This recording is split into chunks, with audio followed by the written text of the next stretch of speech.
The door suddenly slammed open, and within seconds, everything erupted into chaos. The sound of footsteps rushing, things crashing, and then a figure burst into the house. A masked man holding a knife, staring straight at Martha, who was frozen in fear on the floor. But what truly terrified her wasn't the knife or the man. It was the Pitbull standing between her and the intruder. No barking, no warning, just eyes filled with determination, and a body ready to fight to the death to protect its owner. But what could possibly turn a dog, typically a companion, into a hero ready to take on a man with a knife? Watch this story unfold to find out if loyalty can truly save a life, or if fate had already written its course. Rain poured relentlessly over the quiet outskirts of Charleston, drumming against rooftops and rattling old window panes like a warning from the heavens. The night had swallowed the countryside in darkness, save for the occasional flicker of distant lightning, slicing the sky into jagged veins of white. It was the kind of storm that made you double-check your locks and keep the lights on, even if just to ward off the silence. But at 2:17 a.m., the peace was shattered. A distress signal had been triggered, sent not from a phone, not from a landline, but from an unregistered emergency beacon. It had no voice, no message, just one sharp signal pinging again and again, picked up by the local dispatch. With no context and no caller ID, protocol required a patrol response. Officers believed it was likely a malfunction. False alarm. At worst, maybe a prank. But they still drove out through the sheets of rain, following the coordinates into the low hills east of the city. That's when they saw the house. It stood at the end of a gravel road, old and worn, hidden beneath a tangle of pine and shadow. An aged wooden porch, half swallowed by ivy, led to a front door slightly ajar. No lights, no movement, just the eerie creak of a loose shutter and a dim glow from a single porch lamp swaying in the wind. Dispatch, we're on scene. No signs of entry, one officer reported, stepping cautiously onto the slick porch. Looks like. Doors unlocked. As they pushed it open, the hinges groaned, and the smell hit them first, a thick mix of copper, rain, and something else, something old. Something like silence left too long in the air. Inside, the hallway was dimly lit by a flickering table lamp that cast long, shuddering shadows along the walls. Then they heard it, a faint, broken sound, like a sob trying to crawl out of someone's throat. It was coming from the living room. "Ma'am?" "Charleston PD," an officer called out, hand on his holster. "If you can hear me, call out." No response. Flashlights cut through the gloom. They turned the corner into the living room and stopped cold. There, lying on the wooden floor in front of the fireplace, was the body of an elderly woman. Her legs were twisted beneath her, as if she'd fallen hard. Blood seeped from a deep wound in her lower leg, staining the floorboards a dark reddish brown. Her skin was pale, lips parted as if caught mid-whisper. But it wasn't just her presence that froze the officers in place. Crouched over her, with its muscular body trembling slightly and soaked in both rain and blood, was a Pitbull. The dog didn't growl. It didn't bark. It simply turned its head, meeting the flashlight's glare with tired, glassy eyes. Its chest rose and fell in shallow, labored breaths. One ear hung low, torn and bleeding. Its right flank was cut, raw and swollen. Yet even in that state, the dog didn't move from the woman's side. One massive paw lay across her arm, as if holding her there. Its head hovered protectively over hers. "Gun out?" one officer whispered. His partner hesitated. "Wait, don't shoot. Look at it." The Pitbull looked up again, eyes searching theirs. And then, miraculously, it lowered its head and gently nudged the woman's face, as if trying to wake her. The movement wasn't aggressive. It was desperate, sad. The dog wasn't guarding her out of aggression.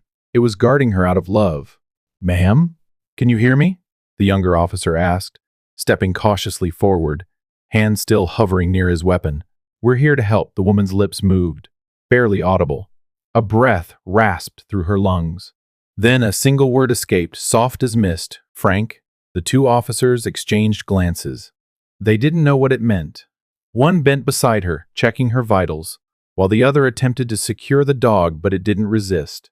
It simply let out a low whine and backed up 2 inches, never taking its eyes off her. She's alive. Weak pulse. We need paramedics now. Rain pounded harder on the rooftop. Thunder rolled through the hills. The officers began working quickly, tourniquet on the leg, blanket over her torso. As the woman faded in and out of consciousness, she kept whispering that same name. Frank. Frank. Neither officer asked who Frank was. They didn't need to, not yet. What stayed with them, however, was the way the dog reacted every time she said it. Its ears would perk. It would inch closer, tail low but wagging gently, almost sadly. There was recognition there, something deeper than obedience. Something sacred. It wasn't until they later pulled security logs and reviewed the call logs from the emergency beacon that they realized the alert had been triggered manually. But not by the woman. Her hands were too far from the panic button and too weak to move. The only thing near it was the dog's paw. And the sensor had been activated by pressure consistent with that exact weight.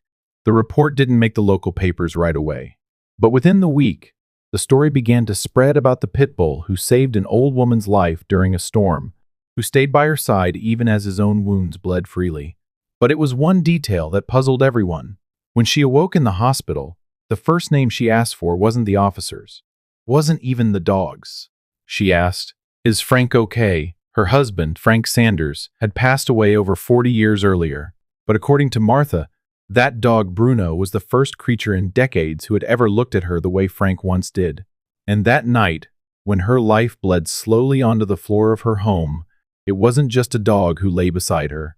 It was someone who refused to leave. Someone who remembered. 15 years is a long time to talk to an empty house. That's how long Martha Sanders had been alone. Her husband, Frank, had died in a highway accident on a rainy Sunday morning, not unlike the night the police found her. He had kissed her on the cheek, promised he'd be home with coffee and fresh rolls from their favorite bakery, and then he didn't come back. The silence that followed his absence grew louder with every passing year. At first, there were visits from neighbors, calls from her daughter in Seattle, holiday cards, warm casseroles. But life kept moving for everyone else. Eventually, the house grew quiet again, and Martha, ever composed and dignified, learned to live with the echo of her own thoughts. She filled her days with small rituals. Morning tea on the porch, tending her hydrangeas, crossword puzzles by the fireplace. But she never quite filled the space where Frank used to be. His boots were still by the back door, his old flannel jacket still hanging on the hook in the hall. Not out of denial she knew he was gone, but out of some quiet pact she'd made with memory. One chilly afternoon in early spring, Martha took a bad fall in her garden. It wasn't serious, just a twist of her ankle and a bruised pride, but it was enough to rattle her. For the first time, the thought crept in. What if I hadn't been able to get up?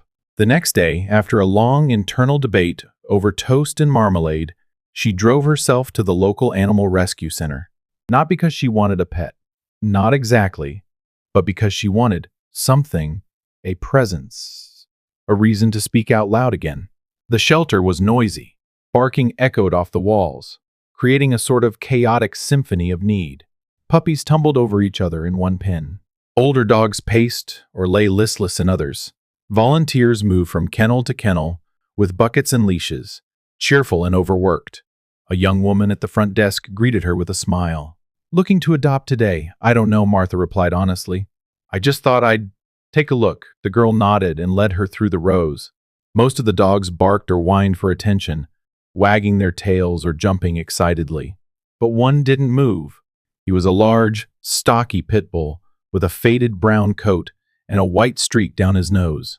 He sat at the back of his kennel, staring not at Martha, not at anything in particular, just staring. "That's Bruno," the girl said, her voice dropping a little. "He's a tough case." Martha stopped. Tough. He used to be a search and rescue dog, trained for earthquake zones. "He's incredibly smart, but he got pulled from the program." "Why?" The girl hesitated. "They said he got too attached. He wouldn't follow standard commands if he thought someone was in emotional distress. He acted on instinct more than training. That can be dangerous in the field." Martha walked closer to the kennel. Bruno didn't flinch. His eyes dark, round, and deep, with something she couldn't name, met hers for a brief second before drifting away again. Has he been adopted before? Twice, the girl said. Both times, he was returned within a week. People expect pit bulls to be all muscle and obedience. Bruno's different. He gets moody. He won't eat unless he trusts you. And when he bonds hard. Martha knelt slowly, ignoring the small ache in her knee. She reached her hand through the bars. Bruno didn't move, but his eyes flicked back to her. She whispered, almost to herself, "You're scared, aren't you?" Still no movement. Just that look. "That's all right," she murmured. "I used to be scared too." She sat there for a while, not saying anything else, just letting the quiet settle. Eventually, Bruno stood up, walked to the bars, and rested his head gently against her palm. The adoption papers were signed that same day. When Martha brought Bruno home, he didn't rush through the house or sniff everything like other dogs might. He walked in slowly, nose low, tail down, as if unsure if he was welcome. She showed him around, pointed out the kitchen and the fireplace, spoke to him the way she would have spoken to Frank. She even showed him the spot by the window where she liked to read. Bruno sat at her feet, listening, still and silent. The first few nights were rough. Bruno didn't eat much. He paced at the foot of her bed. He growled at his own reflection in the window once. But he never barked, never acted out.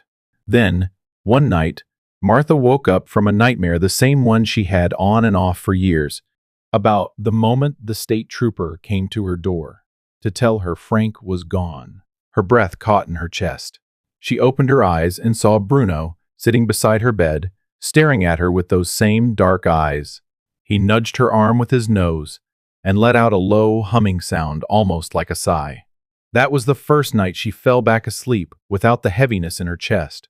From that point on, something shifted. Bruno began following her around the house, not out of curiosity, but as though he felt it was his job. He waited patiently outside the bathroom, sat beside her in the garden. He watched her bake cookies, his head tilted like he was trying to memorize each movement. When she cried, quietly and only sometimes, he rested his chin on her lap. The neighbors were cautious at first. "Pitbulls," they murmured. "They can turn on you." But Bruno didn't turn. He listened. He protected. He waited. And day by day, Martha realized she was no longer filling the silence with noise, because it was no longer silent. In the beginning, Bruno seemed like a shadow, a silent observer of the world. He barely ate, picking at his food in the corner of the kitchen before wandering back to his spot by the window. He would sit there for hours, watching the rain pour down, as though it could wash away the pain and confusion that clouded his mind. He was a quiet dog, but there was an undeniable sadness in his eyes, a reflection of his own wounds, the ones he couldn't shake off. Martha didn't push him. She knew better than to rush him. She gave him the space he needed, just as she had once given herself the time to heal after Frank's passing. She began talking to him more, telling him stories of Frank, of the life they had shared, of how they had built their small home with love and care. And slowly, as the days passed, Bruno began to soften. He started following her around the house, his heavy paws thudding quietly on the hardwood floors as if he was unsure whether to be near her or not. But soon, he was there every time she moved. If she went to the kitchen, Bruno was there, sitting calmly by her feet. If she picked up a book to read, he lay down beside her, his head resting on the couch, eyes never straying far from her. He no longer seemed like a stranger in her home, but a part of it, part of her life. By the time the first fall winds began to rustle the yellowing leaves outside, Martha knew that Bruno had become more than just a pet to her. He was her companion, her protector, a quiet force that seemed to weave its way into every moment. Bruno would sit by her side every night, watching over her as she drifted to sleep, as though he knew his job was more than just guarding the house. It was guarding her heart. Each night, Martha would find him sitting by the door, his ears perked, his eyes scanning the darkened street. And when she walked outside to fetch the mail or water the plants, Bruno would be right behind her, standing tall, as though ready to fend off anything that might come near. The house, once filled with silence, now hummed with a quiet energy, and Martha couldn't help but feel a flicker of hope growing inside her again. Neighbors began to notice the change. At first, it was subtle, a casual remark here and there. "That dog of hers," Mrs. Henderson from next door would say as she walked by. "I swear, he knows exactly what she's feeling. It's like he's her shadow, just following her around," others agreed. "That dog's different," one of Martha's old friends said one afternoon when they were sitting on the porch, sipping tea. "He seems to understand her, like he's in tune with her thoughts." Martha had never been a believer in things she couldn't explain, but there was something about Bruno's attentiveness that was almost uncanny. It wasn't just that he followed her everywhere, it was the way he watched her, the way he seemed to know when she needed him most. She had caught him on more than one occasion, standing by the door as though waiting for something. And it wasn't just during the day. At night, when the house was dark and quiet, Bruno would be by the door, his body tense, eyes fixed on the outside world. One afternoon, Martha slipped in the garden. It wasn't a hard fall, but it caught her off guard. She had been trimming the hedges when her foot caught on the uneven ground, sending her tumbling forward. For a moment, she lay there, breathless and dizzy, the world spinning around her. She tried to get up, but her legs wouldn't cooperate. Panic started to rise in her chest as she realized how alone she was. She hadn't told anyone she was going outside. What if she couldn't get up? Before she could call for help, Bruno appeared. He had been sitting on the porch, but in an instant he was at her side. With a sharp bark, he ran to the edge of the yard and stood there, looking back at her, his body vibrating with urgency. Martha struggled to rise, but her ankle throbbed, and her legs didn't have the strength. "Bruno," she murmured, barely able to speak. "Help." To her amazement, the dog sprinted to the neighbor's house, barking at the door. He pawed at it furiously, his tail wagging wildly, as though begging someone to come out. Within minutes, Mrs. Henderson appeared at the door, startled but concerned. "Martha? Is everything okay?" Bruno stood beside her, his body blocking the door like a sentry. Martha could hardly believe it. In that moment, she realized that Bruno wasn't just a dog. He was her guardian, her protector. He was more than just a companion. He was a piece of something bigger, something she couldn't quite explain. Martha looked down at Bruno, his big brown eyes watching her intently, and for the first time in years, she felt something stir deep within her. A warmth. A connection. She didn't know how it had happened, but Bruno had become a part of her heart, a part of her life in a way that even she couldn't fully grasp. As the days passed, Bruno's bond with Martha only deepened. She began to believe that there was something about him that went beyond training or instinct, something almost mystical. There were times when she would catch him staring at her with an intensity that reminded her of Frank's gaze, soft but knowing. It was almost as if Bruno could see into her soul. And that's when she started to believe, maybe, just maybe, Frank wasn't truly gone. Maybe he had found his way back to her, in the form of this dog. A dog that had been abandoned, just like she had once felt abandoned. A dog that, against all odds, was now filling the empty spaces she had carried for so long. Bruno had healed her heart in a way that no one else could. And just as she had given him a second chance at life, Bruno had given her a second chance at happiness. The first sign that something was wrong came quietly, as things often do. Martha didn't notice it at first, not in the midst of her usual routines. The days were getting shorter, the air cooler, and the autumn leaves had begun to blanket the yard. But in the quiet of the night, when everything should have been still, Bruno had started acting differently. At first, it was subtle. He would stand by the door, his head cocked, his ears twitching at sounds Martha couldn't hear. Then, on a night when the wind howled outside, she heard it low, rumbling, almost like a growl, but deeper. It came from Bruno, who was standing at the window, staring into the darkness beyond. His body was tense, his tail stiff. Martha had never seen him like this before. Bruno wasn't a dog prone to growling, especially not without a reason. He had always been so calm, so watchful, but now he seemed uneasy, anxious. For the next few nights, the pattern continued. Bruno would sit by the window, his eyes fixated on the blackness beyond, growling softly at nothing. It wasn't the weather. It wasn't the sounds of the usual nocturnal creatures. It was something else. Martha found herself wondering, was it the wind? Or was there something else, someone else out there? Then, one morning, she found the first clue. A trail of muddy footprints, fresh from the rain, leading up to the back door. The ground was soft, the storm having passed just a few hours earlier. Martha knelt down, squinting at the marks left in the dirt. They didn't look like animal tracks. They were too large, too deliberate. She tried to shake the uneasy feeling creeping up her spine, telling herself it was probably just a wild animal, a raccoon, perhaps, but deep down, she knew it didn't feel right. That night, Bruno was on edge again. He refused to sleep, pacing from one window to another, occasionally stopping to sniff the air, his growls growing more insistent. Martha tried to calm him, but it didn't work. She watched him with growing concern.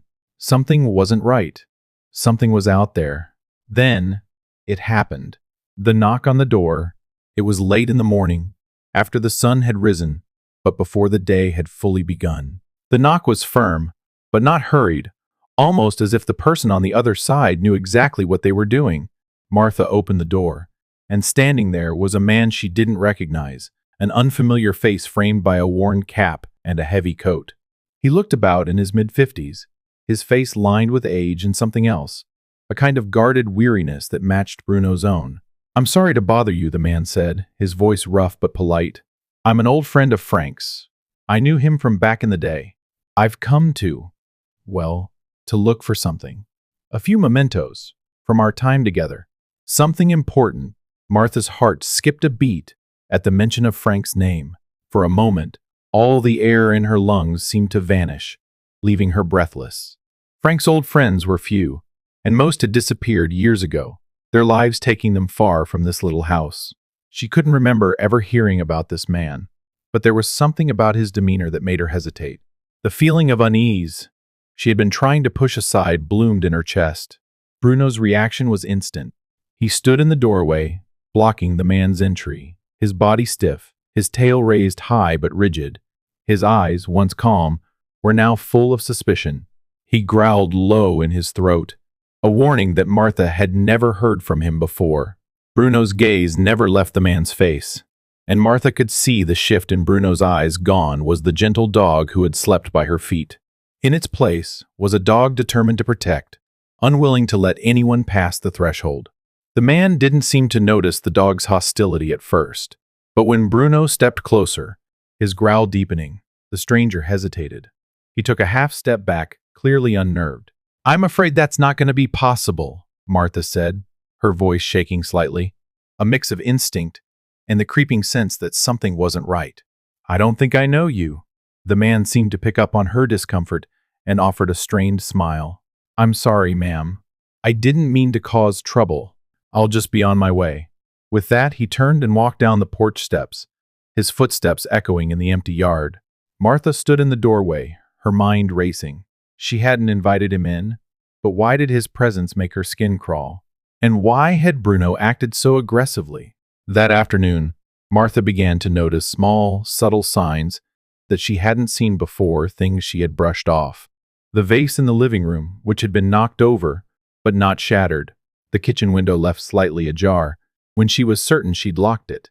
The unmistakable scent of tobacco smoke in the air, though no one had been near the house. The feeling that someone had been watching her, lurking just out of sight. Bruno's behavior only worsened in the following days. He would bark at nothing, at the empty corners of the yard, pacing constantly, his head tilting as if hearing something Martha couldn't. And every time he did, Martha's heart would tighten with a sense of impending dread. Someone was out there. Someone was watching, and Bruno knew it. The storm had rolled in slowly, creeping over the horizon with dark, swollen clouds. It wasn't unusual for the weather to turn that way, but this storm felt different. The air was thick, heavy with the scent of rain, and the wind howled outside the windows. As the night deepened, the power flickered once, twice, and then went out completely, plunging the house into darkness. Martha sat in her favorite armchair by the window, staring out at the rain as it lashed against the glass.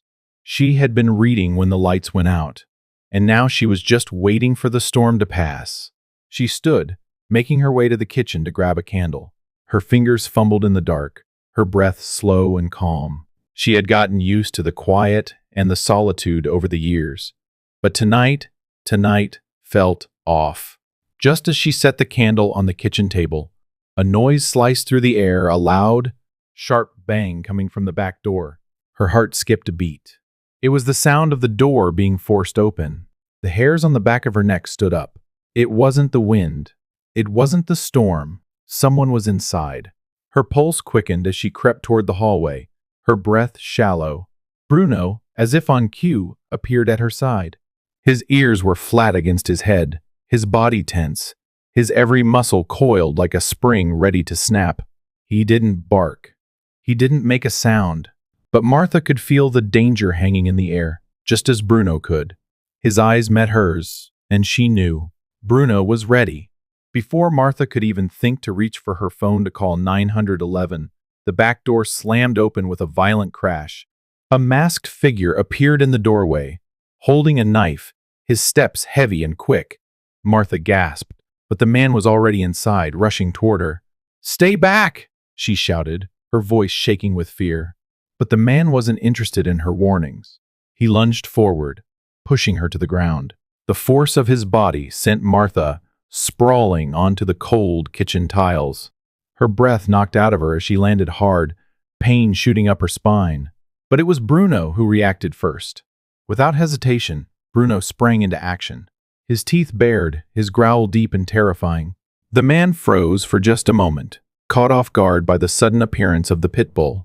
Bruno didn't waste time. He lunged forward with a ferocity that took the intruder by surprise, sinking his teeth into the man's arm. The man screamed, trying to break free, but Bruno wasn't done. He wasn't letting go. The kitchen erupted into chaos. Pots and pans were knocked off the counters, glass shattered against the floor, and Bruno's growls filled the space. Low and menacing, the intruder tried to shake Bruno off, his movements erratic as he swung the knife, aiming for the dog's neck. Bruno dodged, twisting his body with incredible speed, but the blade caught him slashing across his shoulder. Bruno yelped in pain, but he didn't back down. He kept fighting, teeth snapping at the man's legs, pushing him back step by step. Martha, dazed from the fall, struggled to sit up, her hands trembling as she tried to reach for the phone. She managed to dial 911, but before she could speak, her vision blurred, and the overwhelming panic caused her to lose consciousness. She slumped forward, her body unable to handle the shock. Through the haze of pain and confusion, she heard Bruno's growl, the sound of a dog fighting to protect the woman he loved. It was all she needed to hear. Bruno was still fighting, still standing between her and the danger that loomed in their home. Bruno, wounded but resolute, had one goal: to keep Martha safe. The fight raged on in the kitchen, the man desperate to break free, but Bruno was unrelenting. Blood from the dog's wound stained the floor, but Bruno kept his position, his eyes never leaving the intruder. With a final desperate move, the man swung the knife again, but Bruno was too quick. He dodged, sinking his teeth into the man's leg with a force that made the intruder stumble back, dropping the knife in the process. With the intruder now incapacitated, Bruno stood protectively in front of Martha, his body quivering with exhaustion, but still fierce in his defense. His chest heaved, blood dripping from his shoulder, but his eyes never left the man on the floor. He was still ready to protect her, even at the cost of his own life. Just then, the sound of sirens cut through the chaos, growing louder as the police arrived. The man, now realizing the situation was spiraling out of control, turned and fled the house, stumbling into the night. Bruno watched him go, his stance still alert, his muscles tense. The officers rushed inside, their weapons drawn, but by the time they reached the kitchen, the danger had passed. Bruno, though wounded, didn't need to fight anymore. He had done his job. He had kept Martha safe. Martha slowly regained consciousness, her head spinning, her body trembling from the shock. As she looked up, she saw Bruno standing before her, his fur matted with blood, his eyes still alert and focused on her. She reached out a trembling hand, stroking his head gently. "You did it, Bruno," she whispered, her voice thick with emotion. "You saved me," Bruno, exhausted but proud, leaned into her touch, his tail giving a weak wag. In that moment, Martha knew without a doubt that Bruno was more than just a dog. He was her protector, her guardian, her hero, And together, they had survived the storm. The storm had finally passed, but the air inside the house was still thick with tension. The sound of the sirens, faint at first, grew louder as the police cars pulled up in front of Martha's house. Bruno, still standing guard, seemed to sense their arrival, but he didn't relax his stance. His eyes remained fixed on the door, a warrior ready to protect his territory until the very end. The officers stepped cautiously into the house, their eyes scanning the room for any sign of danger. The scene before them was chaotic: broken furniture, shards of glass scattered on the floor, and blood both.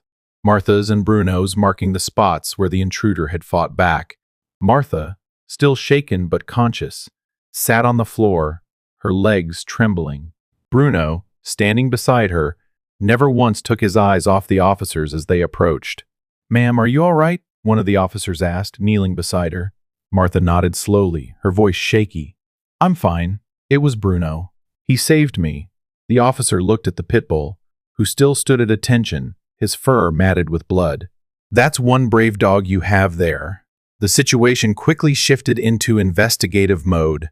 The officers began to take statements, securing the scene and gathering evidence. It didn't take long for them to pull the security footage from the neighboring houses. One of the officers then turned to Martha with a new urgency. "We've traced the alert signal from Bruno's collar," he said, glancing at the device still hanging around Bruno's neck. "It's linked to a tracking system from the shelter. We used it to pinpoint the location of the attack." Martha's heart skipped a beat. She knew the collar had been for safety, but she hadn't realized its full potential in a situation like this. "What does that mean?" she asked, her voice weak but curious. "It means we know exactly where the intruder came from and where he fled. We've got the coordinates." The officer's eyes narrowed. "And it's not just any intruder. The man who attacked you. He's connected to your late husband, Frank." Martha's brow furrowed in confusion. "What do you mean? Who is he?" The officer hesitated for a moment before speaking again. "The man's name is Jared Brooks. He's a distant relative of Frank's. His father, Frank's brother, was a builder who worked alongside Frank for many years. Jared believes that your house, this property, rightfully belongs to his family. He thinks it was taken from them." Martha felt a wave of disbelief wash over her. She couldn't believe what she was hearing. How could Frank's family, who had never even been close, suddenly be tied to something so violent? Jared's anger had festered for years, and now it was clear that he had come to settle an old score. The officer continued, his tone growing more serious. Jared had been watching the house for a while. He believed that Frank had hidden a stash of gold under the floorboards. He thought it was something Frank had earned while working as a contractor before the accident. Jared had no idea that Frank had kept the house and his wealth secret from his family. So, he came here hoping to find something that wasn't there. Martha's mind raced. It made sense. The strange behavior, the intrusion, and even the man's belief that there was treasure hidden in the house, it all fit. But she hadn't known any of this. Frank had never spoken of it. How could Jared have thought this was his inheritance? The officer paused, as if reading her thoughts. He came back again and again, planning to break in, but each time something kept him from succeeding. What he didn't count on was Bruno. Martha looked down at the Pitbull, who was now lying next to her, his head resting on her lap. Bruno's eyes were closed, but Martha could see the quiet strength in his still form. It dawned on her that Bruno had been the one constant in all of this. He had been the one to stop Jared from getting what he wanted, again and again. "We're going to make sure he can't hurt you again," the officer said, his voice gentle but firm. "We'll track him down. We've already got a team heading out to search." Martha nodded, though part of her felt like she was in a daze. She had never imagined that her life could be shaken to the core like this, not by a stranger, not by someone she didn't even know existed. And yet, here it was. The truth was that Jared Brooks wasn't a random thief. He was family, someone who had been hidden in the shadows for far too long. As the officers worked to secure the scene, Martha sat quietly, her fingers gently stroking Bruno's fur. The bond between them, forged through unspoken trust and fierce loyalty, had saved her life. It wasn't just the physical protection Bruno provided. It was the protection of her heart and peace of mind. He had kept her safe when she hadn't known she needed it. The rest of the night passed in a blur of police interviews, questions, and paperwork. But as the sun began to rise, casting its pale light over the house, Martha sat quietly, reflecting on everything that had happened. She wasn't just grateful for Bruno's bravery, she was awed by it. Bruno had given her a second chance at life, just as she had given him a home. And she knew that no matter what the future held, they would face it together. Bruno had already proven that nothing could ever separate them, not even the past. The sound of the sirens had faded, and the house, now surrounded by the soft light of morning, seemed strangely still. The storm was over, but the weight of the night still hung in the air, thick with the remnants of fear and relief. Martha sat in her armchair, her hands resting on Bruno's head, the Pitbull's heavy breathing steadying her own. He was still alive, despite the blood loss, despite the pain Bruno had survived. It had taken hours for the paramedics to arrive and stabilize him. They had patched him up as best as they could, but they made no promises. "He's a fighter," the vet had said, with a smile that did little to ease Martha's anxiety. The next few days were touch and go, Bruno drifting in and out of consciousness as his body healed. But as the days passed, Bruno showed signs of recovery. His wounds slowly began to heal, and his eyes, once clouded with pain, grew clear again. His strength returned, and his posture, once slumped and exhausted, was upright and proud once more. Martha couldn't help but smile every time she saw him standing by her side, as if he were guarding her from the world once again. It was during one of these quiet moments that Martha decided to clean up the house. The chaos of the break-in had left it in shambles, and the thought of sorting through it all, organizing her life once more, gave her a sense of control she desperately needed. As she moved from room to room, she came across Frank's old desk in the corner of the study. It had been years since she had looked through his things, but today something felt different. She pulled open the drawer, and there, tucked under a stack of old receipts and papers, was a yellowed envelope. She didn't recognize it at first, but then she saw Frank's handwriting on the front. Her hands trembled as she opened it, and inside was a letter, dated years ago but never sent. The words seemed to jump off the page, speaking directly to her in a way she had never expected. "Martha, my love," the letter began. "If there ever comes a day when I am no longer by your side, I want you to know one thing. Please find a dog that can love you as deeply and truly as I have. A dog that will protect you, care for you, and stay with you through the long nights when I am gone." Martha's eyes filled with tears as she read the rest of the letter. Frank had known, somehow, that she would need someone to love her after he was gone. He had known she would need more than just memories, more than just the house and the things they had shared. He had known that one day, the emptiness of losing him would become too much for her to bear. And so, Frank had written this letter, hidden away for years, a final gift from him to her. The tears streamed down Martha's face as she sat in the quiet of the study. She had never known how deeply Frank cared for her in this way, how much he had planned for her future, even when he was no longer there. And in that moment, everything became clear. Bruno wasn't just a dog, he was the answer to Frank's unspoken wish. Bruno had come into her life at exactly the right time. He had been there when she needed him the most, protecting her, comforting her, and loving her with a fierce loyalty that Frank had promised her long ago. Word of Bruno's bravery quickly spread through the small town. A local elementary school reached out to Martha, inviting her to share her story with the children. They wanted to hear about the dog who had saved his owner, the Pitbull who had become a hero. Martha agreed, grateful for the opportunity to share not just her story, but the incredible bond she had with Bruno. Standing before the children, Martha told them how Bruno had saved her life. But she ended her story with words that seemed to resonate with everyone in the room. "Bruno didn't just save my life," she said, her voice trembling slightly. "He saved my soul, the part of me that had been waiting to die after Frank was gone." The children sat in stunned silence, some of them wiping away tears, others just staring at her in awe.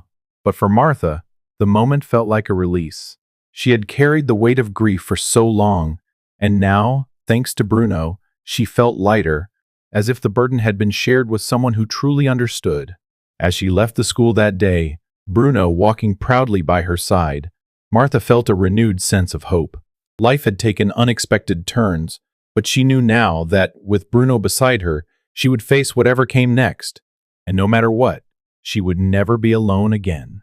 And so, after all the chaos, the pain, and the revelations, Martha sat quietly with Bruno at her side, the faithful companion who had saved not only her life, but her soul.